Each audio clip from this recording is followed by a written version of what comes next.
Hello tout le monde. J'adore les histoires de disparition et là j'avais envie de tenter justement une vidéo sur ça.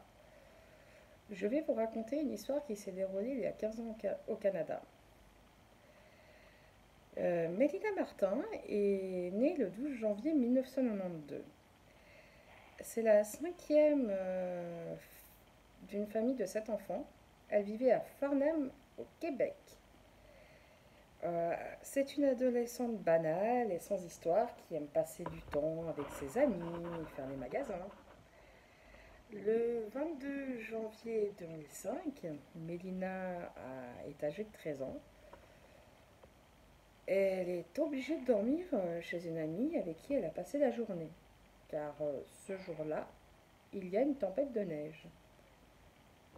Elle a quand même téléphoné à sa maman pour lui dire, et sa maman elle a dit tu peux rester chez ton ami, et je viens te récupérer demain. Donc le lendemain matin, Françoise Agier est venue récupérer Mélina. Elles sont allées prendre un petit déjeuner et elles sont allées faire du shopping. Mélina, ce jour-là, avait envie d'aller à une fête des neiges qui se déroulait au parc Bourbonnais. Donc, aux environs 13 heures, sa mère la dépose au parc et lui donne rendez-vous à 17 heures au restaurant Le Valentine. Mélina se rend chez une amie qui habite tout près du parc pour lui demander de l'accompagner. Mais son amie, malheureusement, ce jour-là, était malade. Donc, Mélina a ce conseil de rester quelques minutes et part ensuite au domicile de son copain. J'ai essayé de chercher quelques informations sur son copain, mais je n'ai pas trouvé grand-chose malheureusement. Donc, qu'est-ce qu'on sait que c'est que ce jour-là, Mélina est allée chez son copain et qu'elle a décidé de rompre avec lui. A priori, ça s'est bien passé. Et ensuite, elle serait repartie, mais à 17 heures, elle n'est jamais arrivée au restaurant, comme convenu. Sa maman Françoise s'est inquiétée, car ça ne ressemble pas à sa fille. Mélina l'a prévenue tout le temps si elle était en retard ou qu'il y avait un changement de programme. Mais là, rien, pas une réponse. Donc Françoise attend le lendemain pour voir quand même si Mélina rentrait. Mais Mélina, le lendemain, n'était toujours pas rentrée. Et Françoise appelle une de ses filles aînées pour lui dire que Mélina n'était pas rentrée et qu'elle avait disparu. Françoise et sa fille aînée ont décidé de demander aux amis de Mélina, aux habitants, pour savoir voir si quelqu'un l'avait vue ou si quelqu'un savait quelque chose. Mais malheureusement, personne ne l'a vue. À part en dernier son ex-petite amie, chez qui elle a été avant de disparaître. Le soir même, la maman de Mélina prévient la police. Peu après, donc le lendemain matin, elle décide d'aller au lycée de sa fille pour discuter avec les professeurs, pour fouiller son casier, pour voir s'il y avait un indice qui expliquerait sa disparition ou quoi que ce soit. Mais rien. Ils ont tout fouillé, les classeurs et tout, mais rien. Il n'y avait rien d'anormal. Même, je crois qu'ils ont même a priori fouillé sa chambre. Donc, 3 jours après, sa famille, comme la police faisait pas grand-chose, car pour la police, Mélina avait simplement fugué. Donc, sa famille a décidé de placarder des affiches d'avis de recherche dans la ville, quoi. Car pour eux, c'était pas possible que Mélina ait fait une fugue. Mélina était quand même une fille heureuse qui était sans problème et sans histoire. Elle travaillait bien à l'école. Et il n'y avait aucune raison qu'il fugue. Et en plus, elle n'a pris aucune affaire. Donc oui, moi, effectivement, la thèse de la fugue, ça me paraît, j'expliquerai ça à la fin de la vidéo, mais ça me paraît bizarre la fugue. Normalement, quand on fugue, on prend ses affaires, on prend son téléphone. Et là, elle n'avait aucune raison de fuguer, a priori, Mélina. Donc, comme la police ne faisait rien, sa famille a décidé de se débrouiller. Donc, je crois qu'avec des habitants et des chasseurs, ils sont allés fouiller dans les bois, dans le parc, pour voir s'il y avait un indice ou autre. Mais ils n'ont rien trouvé. Moi, ce qui m'a surpris, c'est que, étonnamment, l'affaire de Mélina était très peu médiatisée à l'époque. C'était quand même une adolescente euh, qui avait que 13 ans. Donc, ouais, j'ai du mal à comprendre pourquoi ça n'était pas plus médiatisé que ça, pourquoi ils ont pas, la police n'a pas lancé d'avis de recherche tout de suite. Euh, Car c'est quand même une disparition troublante, donc ouais, je comprends pas.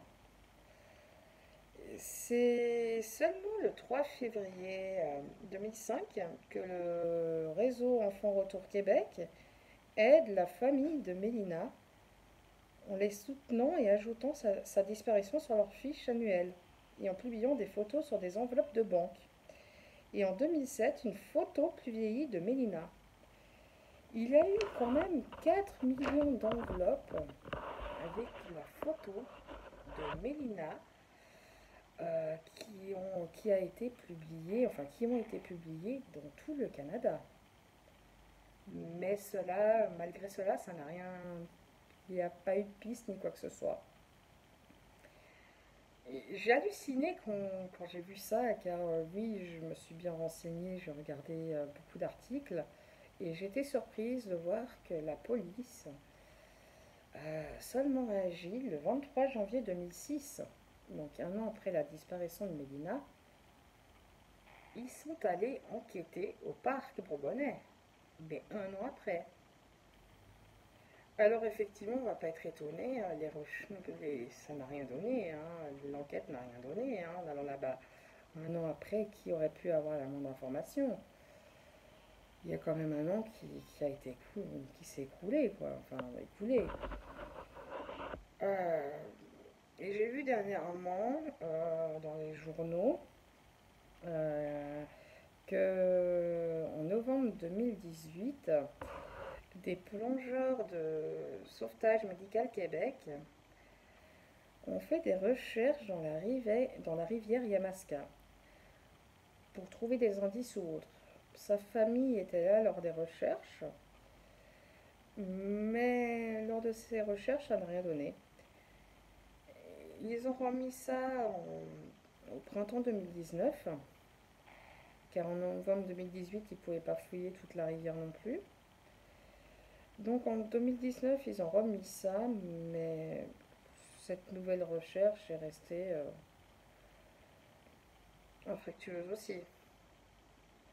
Donc oui, encore à ce jour, on ne sait toujours pas ce qui est arrivé ou ce qui s'est passé. Mélina est toujours recherchée. Sa famille garde quand même espoir.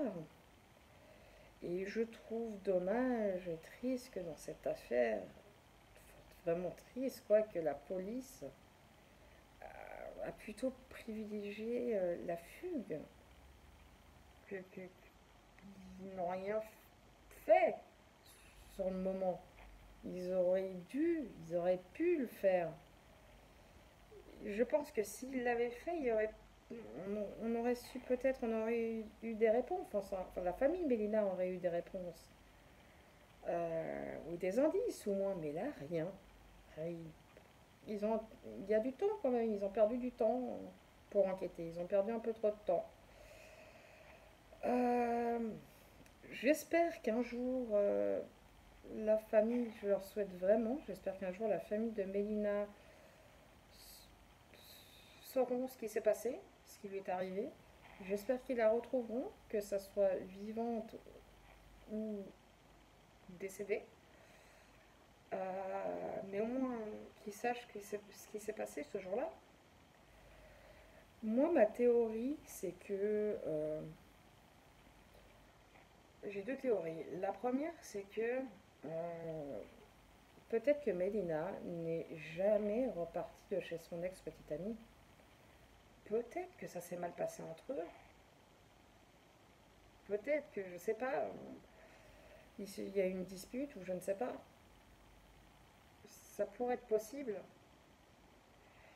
Ou je me dis, peut-être qu'en partant de chez son ex-petite amie pour aller à la fête d'hiver, sur la route, comme elle avait, bon, je crois qu'elle n'avait pas grand-chose à marcher, mais bon quand même, peut-être a-t-elle fait une mauvaise rencontre, ce qui n'est pas impossible non plus. Mais la fugue, non, à mon avis, non, parce qu'elle n'avait aucune raison. Donc, comme je vous ai dit avant, c'était une adolescente qui n'avait pas de problème, qui était heureuse dans sa vie. Donc, elle n'avait aucune raison. Euh, J'espère qu'un jour, vraiment, on saura ce qui s'est passé, mais a priori, là pour le moment, rien, quoi. Et après, je crois qu'ils vont faire à nouveau des recherches, donc on verra bien. S'ils font des recherches, je referai peut-être une vidéo où j'informerai. Donc voilà. Donc c'était ma première vidéo. Elle n'est pas très très bien réussie. Mais n'hésitez pas à donner votre avis, votre théorie sur ce qui a pu se passer, ce qui lui est arrivé. Et si vous avez aimé ma vidéo, mettez un like. Et je vous fais plein de gros bisous et à la prochaine.